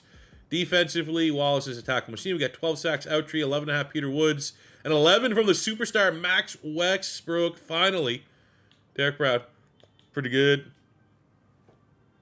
Ellis Robinson with 10 picks out of nowhere. 5 for J.C. Horn. Hell yeah. Sick. Good for him. He was our first-round draft pick in year 2 of this rebuild. 4 award winners. Bryce Young in the top 3 for MVP voting. We get Coach of the Year going to Dave Canales, our only other award winner, which we do get a little bit of hardware here. Goes to Ellis Robinson for getting DB of the Year. Now, in the first round of the playoffs, we get the 10-7 Philadelphia Eagles. We are 6 overall points better. They do have a good defense, 88 overall defense. We are running the same defensive scheme. So I don't know if that's going to help us out or not, but we are the home team. To be honest with you, using the playoffs, I like to be the road dogs, and you get the win. Let's go 30-23. And we get Detroit, who we beat last year in the playoffs. So that could be, help us out with a little bit of momentum. 14 points. That is a come-from-behind victory. Clutch, even, from Bryce Young in the battle of the 2 former Alabama quarterbacks. I love the fact the defense showed up. Run game was on point. T-Mac was on point defensively. Gaddis with 1 sack. Watkins and Ellis Robinson with the pick. Robinson, what a beast. 11 picks and counting this season. I think, honestly, when I drafted him, I was like, yeah, a little bit of a wet fart. Didn't need corner super bad at the time. And I remember the value was off. He was like 100 in true value, and we got him in the first. Whatever. It only took him 5 years. He's putting it all together. Now we have in the division round the 11-6 Detroit Lions, who are very good as well. This could be, in terms of roster talent, the best 2 teams in the league. Unfortunately, their defense unable to know exactly where they were. Imagine having, at least it's the sim. It's not just us. When the Lions have a 92 overall defense, yeah, they're 23rd in the league. So it makes me feel pretty good that it's not always just us, that it doesn't make sense. At least every now and again, the sim will throw up a stinker. We got T-Mac up to a 97 overall. Come on, man. I don't really want to go to a year 8, to be honest with you. This is the first time. Let's go. Our first 2-win playoff, and it's going to come through Carolina. We are the 1 seed throughout. We got Cowboys. We got to worry about that later. In this matchup, Aguero with 2 picks and a pick 6. Let's go. Defense. That was an underrated free agency signing when we got him. Didn't need to get him. I said, you know what? Let's get some more Georgia Bulldogs. That is what we need. 34-26. Keel Jones has a huge game in terms of yardage, but also has the turnovers, where Bryce Young, not a lot of yards, but super efficient. And efficient football is all we need. I will win the ugliest Super Bowl ever. If we can get out of here, I'll win a 10-7 Super Bowl. Look at the sacks. 2 for Gaddis, 2 for Woods, 2 for Outtree, 1 from Wallace, 1 from Rainey, 2 picks, Aguero. And the Panthers' defense is on fire. And the offense is playing decent football, turnover-free football. And looking at the matchup, it's the Cowboys. They suck to play. Not really that good, though. Top 10 passing offense. I mean, their quarterback only threw for 23 touchdowns. Their points aren't crazy. Their defense isn't crazy. Our defense is crazy. Our offense is crazy. We're going to upgrade both Miles Graham, Madison, Kyle, 2 starters, 1 on offense, 1 on defense, playing their best football, and a chance to feature in our first Super Bowl after 7 long years. Can the team with undoubtedly the super team, the best roster in the game, make the Super Bowl, or are we going to a unheralded year 8 and we barely win? Suck it, Dallas. 28-25. Let's go. I was ready for year 8. I was ready to have to go find a new franchise tackle because we have no way to pay Ike Ekwonu. But Bryce Young says, I got you, boss. I'll go for almost 400 yards and 3 tuds. Oh, my God. The Browns made the Super Bowl. Okay, well, looking at the NFC Championship as your champions, I mean, just steady. We start with a safety in the first, and then it was just consistent scoring throughout. Bryce Young, 3 times. That's outstanding. That might be the best sim game I've seen him have. Run game was meh. Pass game, decent. Defense, 2 sacks, Westbrook. Pick from Rivers. And the Panthers are finally Super Bowl bound. And the tail of the tape for the Super Bowl, the 10-7 Cleveland Browns are pretty good. 89 overall with an 88 offense, 91 defense. They have the number 4 overall defense, pretty much good at everything. Let's get an idea. Let's see what they have. Drew Aller at quarterback. Is Myles Garrett still playing? If he is, he's probably regressed quite a bit. They got Drew Aller, 97 superstar. Judkins, 94 superstar. Of course, they have Nick Harbert. Great. We got to deal with the 6'5", 230-pound monster. They got Jalen Coker for a revenge game. Jerry Jeudy's still there doing his thing. They got Cole Kmet. O-line is solid.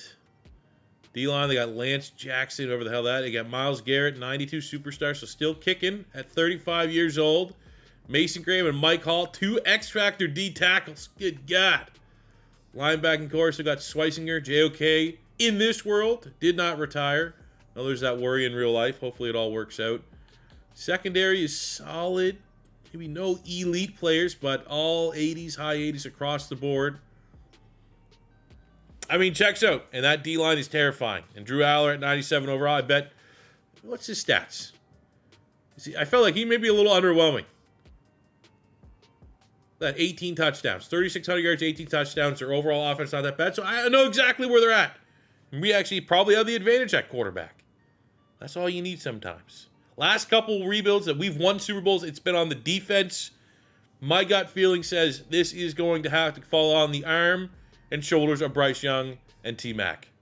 I see it, man. Bryce Young, known as a big game quarterback in college for Alabama, played his best games in the biggest games for Alabama. Now his first opportunity to do that in the league.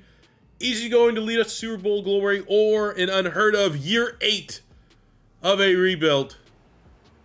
He's not going to have a better chance. The Browns are the Browns, and we have, pound for pound, the best roster in the NFL. It is 2 decent quarterbacks. Ratings should be elite, but production, just decent. It's a low-scoring game, and 1 touchdown. Oh, if we can get 1 more. If we can go in halftime up 14-6, things look pretty good. Everything to play for in the second half. Field goal, Cleveland only scoring. Ooh, touchdown, Carolina. Our defense has been outstanding. And a minute 48 to kill the game off. Couple first down. Yes! I thought we were going to choke it. Let's go Bryce. And this is another. I think, honestly, Eagles rebuild. We won a couple Super Bowls. Bears rebuild. Patriots rebuild. Last 2 excluding Philly because that was a different one. All of our Super Bowl wins come with great defense. This hasn't been a way where we're only winning because we're scoring 40 points every single game and it's turned into a track meet. We are playing outstanding defense when it matters across all rebuilds. Maybe that's a fact too. All these last couple years have been 3-4 defenses. And like maybe when you get a 3-4 defense humming, they just take over games. But that is exactly what we did there. And I say that, and Bryce Young probably gets Super Bowl MVP. 3 touchdowns, 279 yards, 72% completion percentage, and it only takes us to year 7. Outstanding. Big game Bryce Young. Hasn't played like this, hasn't had an opportunity like this since some of the big games he played at Alabama. And when the lights were the Bryce, he was outstanding. T-Mac, 99 yards and a touchdown. Defensively, Westbrook with a sack. No picks. Defense just played good defense. PBU's got off the field. So your Super Bowl MVP, as we wrap things up, I think undoubtedly is Bryce Young. As we always like to do, let's take a look at our player stats and what they've been able to accomplish during this rebuild. Bryce Young, polarizing player, probably the weirdest quarterback we've had so far. 34,000 yards passing, 236 touchdowns to 85 picks. And went up to an X Factor, won a league MVP way back in year 3. However, we went 8-9 that year. It literally just felt like every year Bryce Young played good. It was when we were like, should we draft a quarterback? Should we get his replacement? And then, hey, end of the day, play your best football in the Super Bowl. I'm not going to hold anything else that happened prior to the video against you. I think overall, I'd give Bryce Young a good. You know, you're getting your old report card. We're in June. For those of you that are still in school, I know my demographics. Probably not many. Most of you probably haven't been in school in 10 years. For the love of God, how do I reach these kids? I got good rebuilds. I'll put sound effects in. No cap. Bruh. But around report card time, you know, you get your when I was in school, you got E for excellent, V, G for very good. You get G for good. Bryce Young get a good in this rebuild. Running backs, I mean, we had great ones. Chuba Hubbard was awesome. Jonathan Brooks was pretty solid. We got the superstar in Whitehead, hadn't really had a whole lot of time to make his mark. Definitely thought Bryce Young would probably scramble a little bit more in this rebuild. Has some dual threat ability. T-Mac, 9,100 yards and 70 touchdowns through 7 seasons. So he averaged 10 a year, over 1,000. So like that's everything you could ask for. This was his career to this point. Panther fans would be over the moon. Legit in 8 seasons, 7,000 yards, 44 touchdowns. I mean, he was fine. He was a solid wide receiver too, but I really hoped and hyped up early in this rebuild we'd have like a wide receiver 1A, 1B, and that was never the case. But if, you know, I guess if one of them had to play better, I assume, because it's an offseason rebuild, the first round pick from the 2025 draft was the guy that would feature a little bit more. Instead of Proctor drafted an X-Factor tight end, kind of fell ass backwards into that one. But it is what it is. Trevor Wallace, over 1,000 total tackles. He was pretty awesome. We have 59.5 sacks for Derek Brown on 153 TFLs, 56 sacks from Peter Woods on 100 TFLs, 79 TFLs, 31 sacks for Malik Outry. These three were the most consistent players on our defense. Just a bummer we can never get. I'm ready, though. I would say right now, can I get you guys always to vote on who the next rebuild? Can we please get a 4-3 defense? Eagles 3-4 defense. Bears were a 4-3. But Patriots were a 3-4. Saints were a 3-4. Titans were a 3-4. Falcons were a 3-4. Giants were a 3-4. Raiders were a 3-4. So most, like 80, 90% of our offseason rebuilds have all been 3-4 defenses, which I hate. So it'll be cool to, you know, get something else. We got 17 picks, Chandler Rivers, 20 from J.C. Horn, 21 from Ellis Robinson, who exploded with the 10 picks this year. That was sick. And overall, pretty happy with the secondary play. So there you have it, fellas. That is your Madden 25 offseason rebuild of the Carolina Panthers. Took us 7 seasons, our longest, most difficult rebuild to date. But all is said and done, trusting the process was able to get us there. Bryce Young was able to get us there. T-Mac was able to get us there. And I think at the end of the day, I'm thankful. Because if not, this was probably the turning point. You know, anytime you go after year 5, you get a little worried. Sometimes you sign some big free agents, some contracts you shouldn't have. Thought we handled our salary cap situation well, year 5, year 6, year 7. But if we had to go to year 8, I think that's when we're going to start to see some drop-offs and players that we just couldn't afford to keep. So we won at a perfect time, and I hope you guys do enjoy it. So like I just said, please comment down below which team you guys want to see next for our newest Madden 25 offseason rebuild. If it is your first time stopping by, don't be afraid to hit that subscribe button through comments and smashing the like button. I know people just say it's the cheesy YouTuber thing to say, but it helps with the channel more than you guys know. Helps with my channel with the biggest battle it's ever faced, which is the YouTube algorithm and robots. And the more likes and comments you guys share, just the more likelihood that this video will pop up on the side of people watching other franchise content, other Madden content, and go, who the hell is this guy? Oh, he's only been doing Madden YouTube for 10 years? Let's go check him out. So I very much appreciate it when you guys like and comment, and thank you guys very much for watching. And until next time, it's your boy C4.